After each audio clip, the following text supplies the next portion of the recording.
Reel scroll कर करके थक गए होगे ना, तो चलो अब थोड़ी पढ़ाई करते हैं और सीजीएल की एक शिफ्ट सॉल्व करते हैं।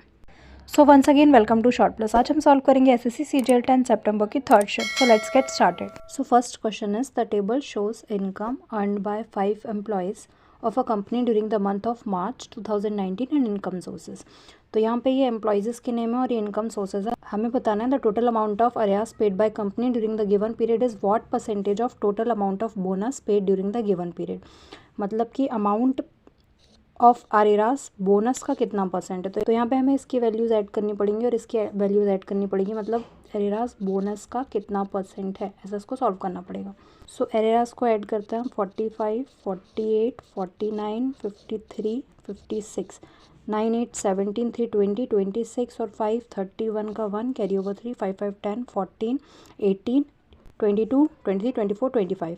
सो दिस इज 25,100 अपॉन, अब बोनस के अमाउंट को ऐड करते हैं। सो दिस इज 23, 21, 25, 27 एंड 28, 7, 3, 10, 18, 5, 23 और 1, 24, 4 कैरी ओवर 2, 2, 2, 4, 6, 8, 10, 12, 124, यानी कि 12400 इंटू 100। तो इसको सॉल्व करेंगे तो 2 6 12, 2 2 4, 2 1 2, 2 2 4, 2 5 10, 2 5 10 एंड 0, 2 3 6, 2 1 2, 2 6 12, 2 2 4, 2 7 14, 2 5 10। सो 6 2 7 5 को डिवाइड करना है 31 से। सो हमें पता है 31 2 62। सो हम बोल सकते हैं 31 इंटू 20 इज 620, 7 रिमेनिंग एंड 5 और 31 2 अगेन 62। तो यहाँ 202 करके एक ही ऑप्शन है, option number third. So this is correct. Now the next question is study the given table and answer the following question.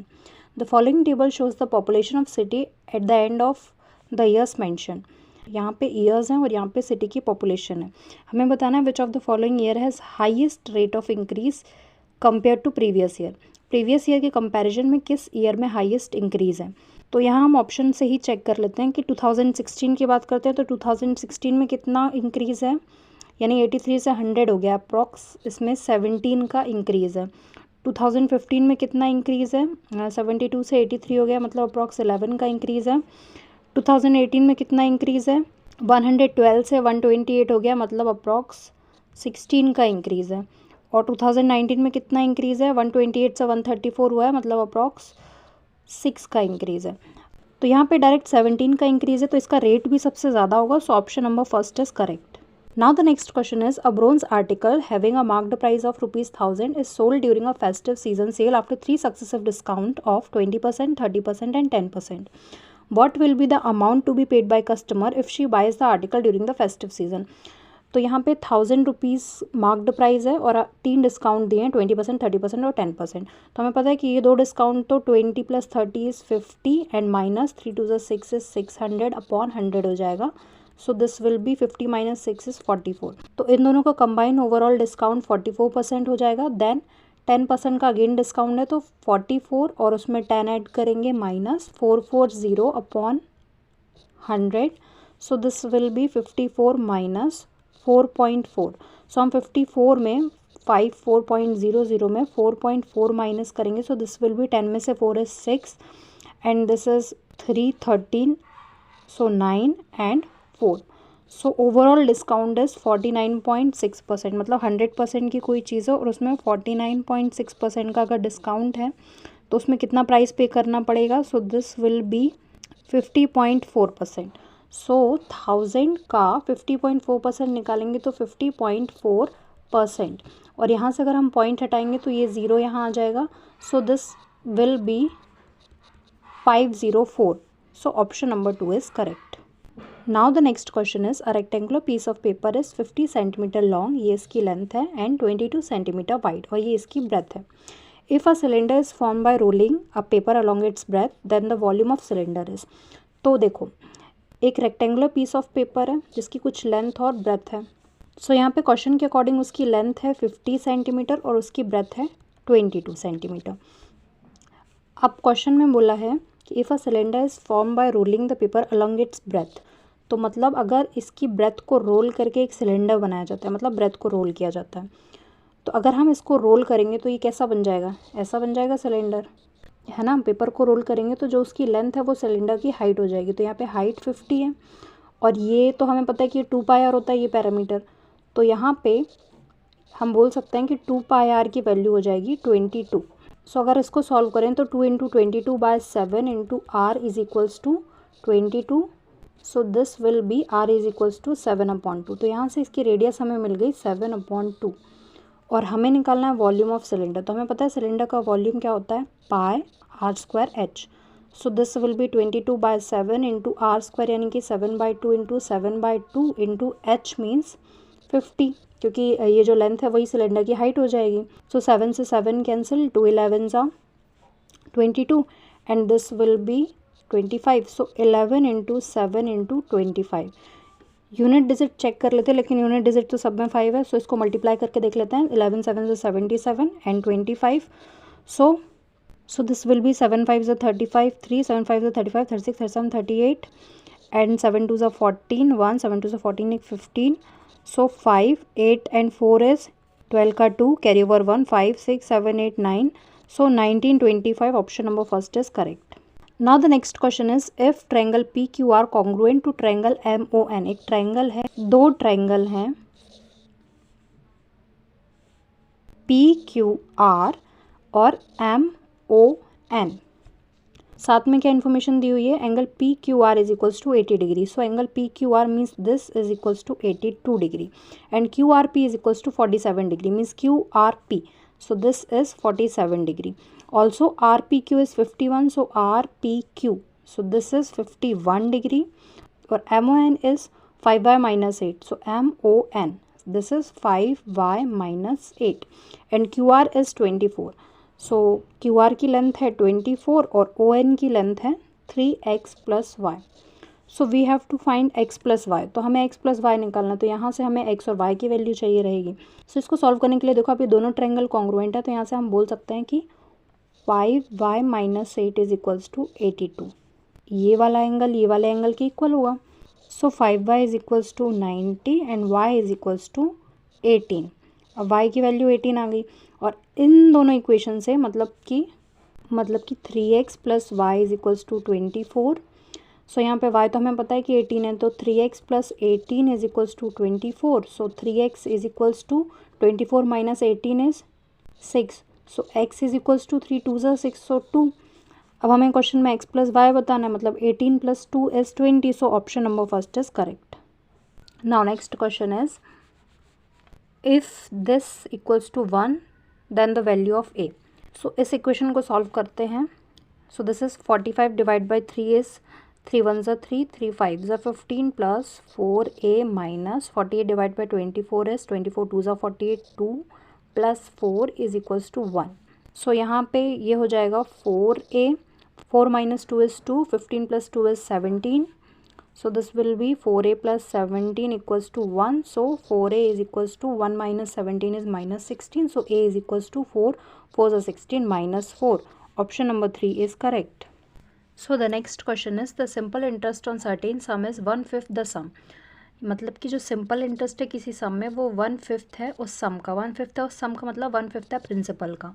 And the rate percent per annum is 5 times the number of year. और जो rate है वो year का 5 times है। Year को मतलब time को हम लेते हैं अगर टी, तो वो रेट जो है वो 5t है। If the rate of interest increase by 3% then how much will the simple interest be on 5600 for 6 years. तो देखो मान लेते हैं प्रिंसिपल है 1000, तो 1000 यानी कि P इंटू आर, आर हमारा है 5t यानी कि 5t इंटू टाइम को हम t मान रहे हैं अपॉन 100 इस क्वेश्चन में बोला है कि जो भी SI रहेगा वो 1/5 ऑफ प्रिंसिपल है। तो हम यहाँ पे प्रिंसिपल को यानी 1000 का 1/5 निकाल लेते हैं। तो 5 2 ज़ा 10 0 0, सो दिस विल बी 200। अब ये क्या हो जाएगा, ये 0 से 0 तो कट जाएगा and this is 5t square और यहाँ से भी 0 से 0 cancel. 5t is equals to 5t square is equals to 20 and 5 नीचे आ जाएगा। सो 5 4 ज़ा 20 यानी कि t square is equals to 4, तो t की वैल्यू आ जाएगी 2। So time equals to 2 years आ गया। तो रेट हमें पता है कि 5 इंटू टी, तो रेट क्या हो जाएगा 5 2 ज़ा 10, 10%। लेकिन क्वेश्चन में आगे बोला था कि if the rate of interest is increase by 3%, तो रेट ऑफ इंटरेस्ट अगर 3% इंक्रीज हो जाता है, मतलब अगर 10 है तो 13 हो जाता है, तो 13% हो जाएगा, है ना। तो हमें बताना है how much will the simple interest be on rupees this for 6 years, इतने रुपए पे 6 ईयर्स में इतने % रेट से कितना सिंपल इंटरेस्ट मिलेगा। सो this will B 5600 into 13 into 6/100, वही PRT अपॉन 100 के फॉर्मूले से। So this is 13 6 are 78 and 78 into 56 is 6 8 are 48 8 4 7 6 are 42 46 into 5 8 are 40 0 4 7 5 are 35 and 4 is 39. So इसको ऐड कर लेते हैं, 9 4 is 13 का 3 carry over 1 3 1 4 4 3 6 8, option number 4 is correct. Now अगला क्वेश्चन है the average of square of first 45 natural number is. तो यहाँ पे कुछ बेसिक चीज़ें पता होनी चाहिए, जैसे कि sum of n natural number is क्या होता है, n+1/2 and sum of n square natural number is n+1 to n+1/6 and sum of n cube natural number is n+1/2 का स्क्वायर। अब यहाँ सम की नहीं एवरेज की बात हो रही है, तो इसी तरीके से हम एवरेज भी लिख सकते हैं। देखो तो यहाँ पे average of n natural number क्या हो जाएगा, एवरेज है तो मतलब इसको n से डिवाइड कर दो, सो this will B n+1/2। Average of n square natural number क्या हो जाएगा, n+1 to n+1/6 and average of n cube natural number is क्या हो जाएगा, n+1 का स्क्वायर अपॉन 4। सो हमारे क्वेश्चन में average of square of first 45 natural number is, तो मतलब हमें ये वाला फॉर्मूला यूज़ करना पड़ेगा। यहाँ पे n की जगह हम 45 लेंगे, सो n+1 means 45 + 1 is 46 into 2n means 45 into 2 is 90 + 1 91/6। बस इसको सॉल्व कर देना और हमारा आंसर आ जाएगा।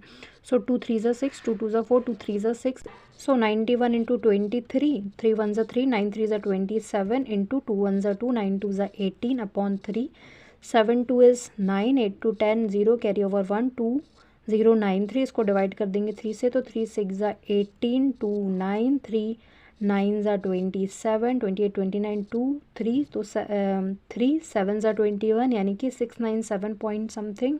सो option number 2 is correct. Now the next question is the pie chart given below shows the number of hours spent by a student for different activities on a working day. The percentage of hours spent at school in a day is.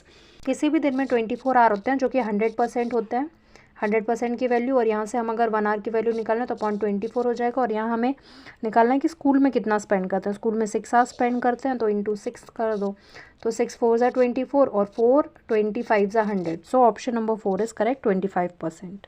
Now the next question is, in an election between Sunita and Mamta, 85% of voters cast their vote, but 2% of voters were invalid. If Sunita got this votes, which is 78% of valid votes, then total number of voters enrolled in election was. तो यहाँ पे total number of voters enrolled in election was हम n मान लेते हैं। So question के according 85% of voters cast their vote, मतलब n का 85% लोगों ने वोट दिया, but 2% of voters were invalid, लेकिन 2% इनवैलिड थे, तो वैलिड कितने हो गए, 98%. अब क्वेश्चन के according if Sunita got this votes which is 78% of valid vote, तो ये हमारे वैलिड वोट हैं, इनका 78% इज इक्वल्स टू 64974. तो इसको सॉल्व करेंगे और n की वैल्यू निकालेंगे. सो this will be 5 1 5 and 5 7 35, 5 2 10 0, 2 4 8, 2 9 18, 2 5 10 0, 2 3 6, 2 9 18, 2 5 10 and 0. ये दोनों 13 से कैंसिल हो रहे हैं, 13 3 39, और इसको चाहो तो डिवाइड करके देख लो, 64974 डिवाइड बाय 13. सो 13 4 52 और 4 - 2 is 2 1 2 9, 13 9 117, 7 8 9 2 1 27, also 13 9 117, so this will be 0 2 1 1 104 and 13 8 104. so ये आ जाएगा 4998. अब इसको 7 से कर लेते हैं, 7 7 49, 7 7 49, 7 1 7 and 7 4 28, 7 1 7 and 7 2 14. सो यहाँ से n की वैल्यू निकालनी है, तो इसको सॉल्व करेंगे. n is equals to 102 into 20 into 50 into 50 upon 17 into 3. 3 3 ज़ा 9, 3 4 ज़ा 12, 17 2 ज़ा 34, सो 5 5 ज़ा 25, 25 2 ज़ा 50, 50 2 ज़ा 100, 100 and 1 2 3 zeros means 1 lakh. 1 lakh यानी कि option number 2 is correct. Now the next question is, if one man adds 6 liters of water to 10 liters of milk and another man add 4 liters of water to 8 liters of milk, find the ratio of milk in two mixtures. सो यहाँ पे 2 mixtures की बात हो रही है और हमें ratio of milk बताना है इन 2 मिक्सचर्स. तो यहाँ पे हम मिल्क का रेशो ही लिख लेते हैं. So 1 man add 6 litres of water to 10 litres of milk, मतलब टोटल 10 + 6 मतलब 16 लीटर का मिक्सचर है, उसमें 10 लीटर मिल्क है. और दूसरे में another man adds 4 litres of water to 8 litres of milk, मतलब कि टोटल 12 लीटर्स का मिक्सचर है और उसमें 8 लीटर्स ऑफ मिल्क है. तो ये दोनों मिक्सचर्स में मिल्क का रेशो है. अब इनको और सिंप्लीफाई करेंगे तो ये हो जाएगा 2 5 ज़ा 10 एंड 2 8 ज़ा 16 और 4 2 ज़ा 8 एंड 4 3 ज़ा 12. अब इन दोनों को हमें और सिंप्लीफाइड फॉर्म में लिखना पड़ेगा. तो ये हो जाएगा 5/8/2/3. इसको सॉल्व करेंगे तो क्या हो जाएगा 5/8 into 3/2. So this will be 5 3 ज़ा 15, 8 2 ज़ा 16. Option number first is correct. Next question is the speed of boat in still water is 18 kilometre per hour. तो speed of boat in still water को हम क्या लिख सकते हैं, एक्स है ना. एक्स है हमारा 18 kilometre per hour. Still water की स्पीड को हम एक्स बोलते हैं और the speed of stream is 3 kilometre per hour और स्ट्रीम की स्पीड को हम वाई बोलते हैं. तो y is equals to 3 kilometre per hour. How much time will it take to cover the distance of 105 kilometre in downstream and coming back. तो हमें बताना है कि कितना टाइम लगेगा इतने डिस्टेंस को कवर करने में, डाउन स्ट्रीम जाने में और वापस आने में. तो हमें पता है कि speed is equals to distance upon time होता है. तो यहाँ से हम बोलेंगे तो time is equals to distance upon speed हो जाएगा. तो time is equals to distance कितना है 105 और स्पीड क्या है डाउन स्ट्रीम स्पीड, यानी कि इन दोनों को ऐड करेंगे. सो 18 3 इज़ 21 प्लस अब यहाँ पे वापस भी आना है तो एक अपस्ट्रीम स्पीड भी ऐड होगी, मतलब कि 105 डिस्टेंस अपस्ट्रीम स्पीड यानी कि 18 - 3 विच इज़ 15. तो ये हमारा टाइम आ जाएगा. अब इसको सॉल्व कर लेते हैं. तो 21 5 ज़ा एंड दिस इज़ 15 7 ज़ा 105. सो 7 + 5 यानी कि 12, यानी कि option number first is correct. So the next question is this plus this is equals to. अब हमें पता है कि साइन 90 - थीटा के अकॉर्डिंग ये तो 1 हो जाएगा. तो ये हो जाएगा 3/5 प्लस 2/5. इसको ऐड करेंगे तो 3 + 2 इज़ 5 यानी कि 5/5 is equals to 1. Option number 3 is correct. Now the next question is pipes P and Q can fill a water tank in 10 hours and 15 hours. P और Q किसी टैंक को 10 hours और 15 hours में fill कर सकता है respectively. A pipe R can empty a fill tank with water in 12 hours. R उस tank को 12 hours में एम्प्टी कर सकता है, मतलब इसमें हम -12 ले लें -12. Initially the tank is empty. तो यहाँ पे देखते हैं हम कि टैंक की फुल कैपेसिटी क्या होगी. तो टैंक की टोटल कैपेसिटी होगी इन सब का एलसीएम करेंगे तो हमारा आंसर आएगा 60. सो P की एफिशिएंसी हो जाएगी 6 और Q की एफिशिएंसी हो जाएगी 4 एंड R की एफिशिएंसी हो जाएगी 12 5 ज़ा 60 सो 5. अब क्वेश्चन में बोला initially the tank is empty and only pipe P and Q are open at 6 AM. तो शुरू में जो टैंक है वो एम्प्टी और सिर्फ P और Q को ओपन करते हैं 6 AM पे. अब 6 AM पे P और Q को ओपन किया and pipe R is also open at 9 AM और R को 9 AM पे ओपन किया. मतलब 6 से लेके 9 AM का मतलब कि 3 आवर्स तक सिर्फ P और Q ओपन थे. तो P और Q यानी कि 6 4 10 एफिशिएंसी से 3 आवर्स तक सिर्फ ये दोनों ओपन थे. देन फिर R को भी ओपन कर लिया 9 AM पे, यानी कि 6 4 10 -5 यानी कि अब सिर्फ 5 एफिशिएंसी बची. तो 3 10 ज़ा 30 यानी कि आप सिर्फ 30 टैंक फिल करना है 5 एफिशिएंसी से. तो कितने आर लगेंगे 5 6 ज़ा 30 यानी कि 6 आर और लगेंगे. तो 9 AM के बाद 6 आर और काउंट कर लो. तो 10 11 12 1 2 3 PM. So option number first is correct. The next question is the given bar graph shows the foreign direct investment in a country A from all over the world over the given years. What is the ratio of investment in 2018 to that of 2015? 2018 से 2015 का हमको ratio निकालना है. सो यहाँ पे 2018 में कितना है 65 एंड 2015 में 60.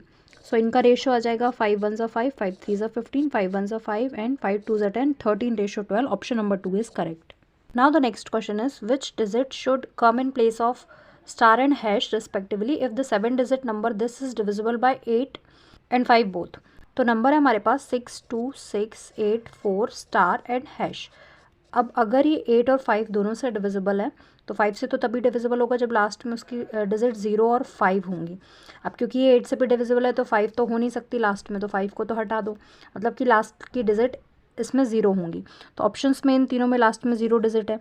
अब यहाँ पे या तो 4 हो सकता है, 5 हो सकता है, 2 हो सकता है। तो हम मान लेते हैं कि 4 को भी कंसिडर करके देख लेते हैं, 4 0 को, 5 0 को और 2 0 को, तीनों को देख लेते हैं। अब क्योंकि 8 से डिविजिबल है तो मतलब लास्ट की 3 डिजिट्स जो हैं वो 8 से डिविजिबल होनी चाहिए डिविजिबिलिटी रूल के अकॉर्डिंग। तो यहाँ पे हमें पता है कि सिर्फ 440 ही 8 से डिविजिबल होता है, ये दोनों 8 से डिविजिबल नहीं है, इसलिए option number 2 is correct. Now the next question is if x square plus y square is equals to 280 and xy is equals to 120 then find the value of this. तो यहाँ पे इसको सॉल्व करने के लिए हम इसका स्क्वायर कर सकते हैं।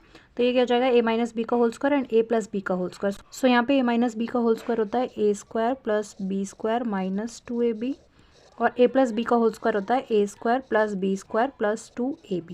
अब इसको सॉल्व करेंगे तो हमारे पास x square plus y square की वैल्यू है विच इज़ 280 माइनस यहाँ पे एक्स वाई की वैल्यू है 120 minus 2 into 120 upon x square plus y square की value again 280 plus 2 into x y की वैल्यू है 120। अब इसको सॉल्व कर देंगे तो हमारा आंसर आ जाएगा 280 माइनस 240 अपॉन 280 प्लस 12 2 24 240। इसको सॉल्व कर लेते हैं तो ये हो जाएगा 0 4 40 और ये हो जाएगा 0 2 5। सो दिस विल बी 4 1 ज़ा 4 4 1 ज़ा 4 4 3 ज़ा 12 1 अपॉन 13 और ये है क्योंकि x माइनस वाई के होल स्क्वायर की value upon x plus y के होल स्क्वायर की वैल्यू। सो अगर हम यहाँ से स्क्वायर हटाएंगे, हमें क्योंकि सिर्फ x माइनस वाई और x प्लस वाई की वैल्यू चाहिए, तो अगर हम यहाँ से स्क्वायर हटाएंगे तो ये टर्म रूट में हो जाएगी। So this will be 1 upon root 13। So option number 4 is correct. Now the next question is if 7 cos square theta plus 5 sin square theta minus 6 equals to 0 और थीटा दिया है 0 से 90 के बीच में, देन हमें वैल्यू फाइंड करनी है इसकी। सो थीटा 0 और 90 के बीच में, तो लेट अस सपोज कि थीटा 45 है। सो 7 इंटू कॉस स्क्वायर थीटा यानी कि कॉस 45 का स्क्वायर यानी 1 अपॉन रूट 2 का square is 1 upon 2 plus 5 into sine square theta मतलब कि साइन 45 का स्क्वायर यानी कि 1 अपॉन रूट 2 का स्क्वायर यानी 1 अपॉन 2 माइनस 6। तो देखते हैं ये 0 आ रहा है कि नहीं। सो this will B 7 upon 2 plus 5 upon 2 minus 6।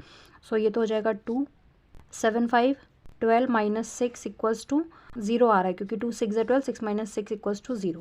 सो मतलब कि यहाँ पे हम थीटा 45 ही रखेंगे। सो ये हो जाएगा 1 प्लस सेक 45 होता है 1 upon root 2। So this will be root 2 plus tan 45 is 1 upon sec theta यानी कि सेक 45 रूट 2 माइनस 1। अब इसको सॉल्व करना है तो यहाँ पे हम रैशनलाइज कर लेते हैं। तो ये हो जाएगा root 2 plus 1 upon root 2 plus 1 and this will be 1 plus a plus b का होल स्क्वायर यानी कि रूट 2 प्लस 1 का होल स्क्वायर और ये भी रूट में upon a square minus b square यानी कि 2 माइनस 1 इज़ 1। तो यहाँ तो लिखने की ज़रूरत नहीं है और यहाँ रूट से स्क्वायर कैंसिल हो जाएगा। So this will be root 2 plus 1 is 2 root 2 plus 2। Option number first is correct. Next question is for what the value of k will the line this and this have no solutions. तो हमें पता है कि यहाँ पे ये a1 की value है, ये b1 की वैल्यू है, ये c1 की वैल्यू है, ये a2 की वैल्यू है, ये b2 की वैल्यू है और ये c2 की वैल्यू है। अब नो सोल्यूशन की कंडीशन के लिए a1 upon a2 is equals to b1 upon b2 is equals to c1 upon c2 होना चाहिए। तो यहाँ पे हम a1 a2 b1 b2 और c1 c2 की वैल्यू सब्सटीट्यूट कर देते हैं। तो ये हो जाएगा 2 upon 1 is equals to 7 upon 1 is equals to minus 8 upon minus 9। यहाँ पे हम comparison ax plus b y plus c से कर रहे हैं ना, तब a की वैल्यू हमें 2 मिली, b की वैल्यू 7 मिली और c की वैल्यू माइनस 8 मिली और ऐसे ही a की वैल्यू 1 b की वैल्यू 1 और c की वैल्यू माइनस 9। अब इसको सॉल्व करना है, ये होगा 7k तो हमें k की वैल्यू बतानी है। So this will be 7k equals to 2 और k is equals to 2 upon 7। So option number 3 is correct. Next question is the area of square is this find the perimeter of square. अब square का area ये है, मतलब area हमें दिया है 16x square plus 40x plus 25। हमें square का पेरीमीटर बताना है। तो स्क्वायर का पेरीमीटर हमें पता है कि 4a होता है जहाँ पे a साइड है और एरिया होता है a स्क्वायर, मतलब a स्क्वायर की वैल्यू ये है। तो हमें अगर a की वैल्यू पता चल जाए तो हम 4a निकाल लेंगे, लेकिन हमें तो दिख रहा था कि ये a square plus b square plus 2ab से 4x प्लस 5 का स्क्वायर है ना, a square plus b square plus 2ab। तो यहाँ से a square is equals to इसका स्क्वायर, मतलब हम बोल सकते हैं कि a is equals to 4x plus 5, मतलब कि उस स्क्वायर की साइड ये है। अब हमें पैरामीटर बताना है तो पैरामीटर हमें पता है स्क्वायर का होता है 4a।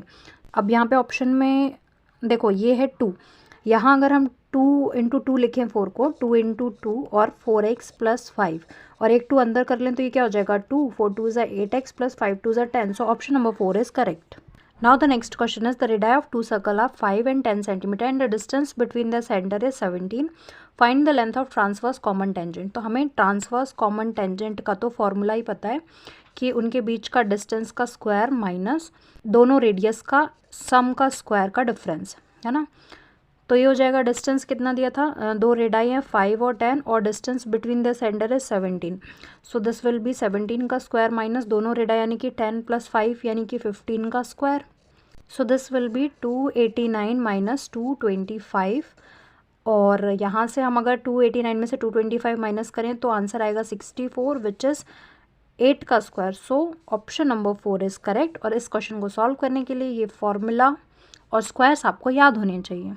Now the next question is, a shopkeeper allows a discount of 20% on marked price of an item and thus gain 10%. What is the ratio of cost price to the marked price of item? अब इस question को हम कई तरीके से solve कर सकते हैं, लेकिन एक सिंपल सा फॉर्मूला होता है. हमें पता है कि CP upon MP is equals to 100 minus discount upon 100 plus profit percent, है ना. यहाँ पे डिस्काउंट परसेंट है तो ये फॉर्मूला याद कर लो तो ज़्यादा अच्छा रहेगा, क्योंकि क्वेश्चन में डायरेक्ट CP और MP का रेशो पूछा है.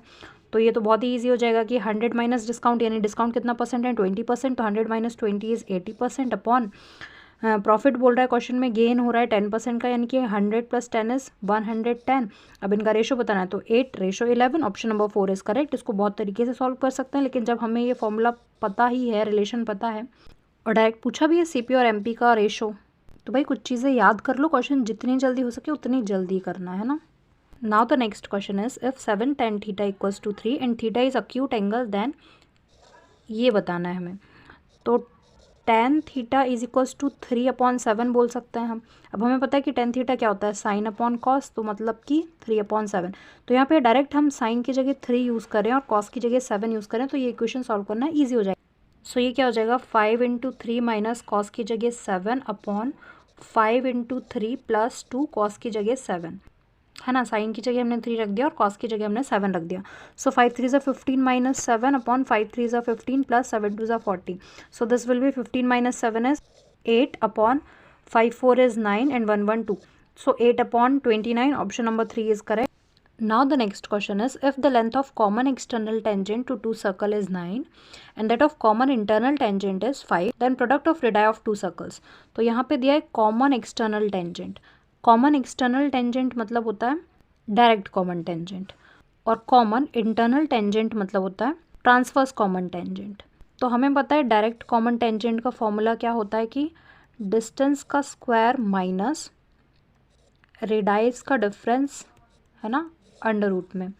और ट्रांसवर्स कॉमन टेंजेंट का फॉर्मूला होता है डिस्टेंस का स्क्वायर माइनस रेडाइस का सम का स्क्वायर अंडर रूट में. तो यहाँ पे DCT की वैल्यू दी थी 9 और ट्रांसवर्स कॉमन टेंजेंट की 5 और हमें प्रोडक्ट ऑफ टू रेडाई बताना है, मतलब R1 इंटू R2 बताना है. तो अब इसको सॉल्व करना है. तो अगर हम इसको सॉल्व करने जाएं दोनों साइड अगर स्क्वायर करें तो ये इक्वेशन हो जाएगी D square minus R1 minus R2 का स्क्वायर इज इक्वल्स टू 81 और नीचे वाली इक्वेशन हो जाएगी D square minus R1 plus R2 का स्क्वायर इज इक्वल्स टू 25. अब इन दोनों इक्वेशन को सॉल्व करने के लिए अगर इन दोनों इक्वेशन को हम सब्ट्रैक्ट करें तो ये माइनस हो जाएगा, ये भी प्लस हो जाएगा एंड ये माइनस हो जाएगा. सो ये तो कैंसिल हो जाएंगे और ये क्या बचेगा R1 प्लस R2 का square minus R1 minus R2 का स्क्वायर इज इक्वल्स टू 81 में से 25 माइनस करेंगे सो दिस इज़ 56. सो अब देखो यहाँ पे a प्लस बी का whole square minus a minus b का होल स्क्वायर होता है कि सिंपल सी चीज़ आपको पता होनी चाहिए कि भाई a प्लस बी का होल स्क्वायर होता है a square plus b square plus 2ab और a माइनस बी का होल स्क्वायर होता है a square plus b square minus 2ab. अब अगर a प्लस बी का whole square minus a minus b का होल स्क्वायर मतलब कि अगर इसमें से इसको माइनस करेंगे हम तो ये क्या हो जाएगा, ये तो टर्म्स कट जाएंगी और ये 4ab हो जाएगा. तो यहाँ से हम बोल सकते हैं कि ये 4R1 R2 की वैल्यू है 56. सो यहाँ से R1 R2 की वैल्यू अगर हम निकालने जाएं तो 56 अपॉन 4 हो जाएगा और 4 1 ज़ा 4 एंड 4 4 ज़ा 16. सो R1 इंटू R2 की वैल्यू हो जाएगी 40 which is option number 2 is correct.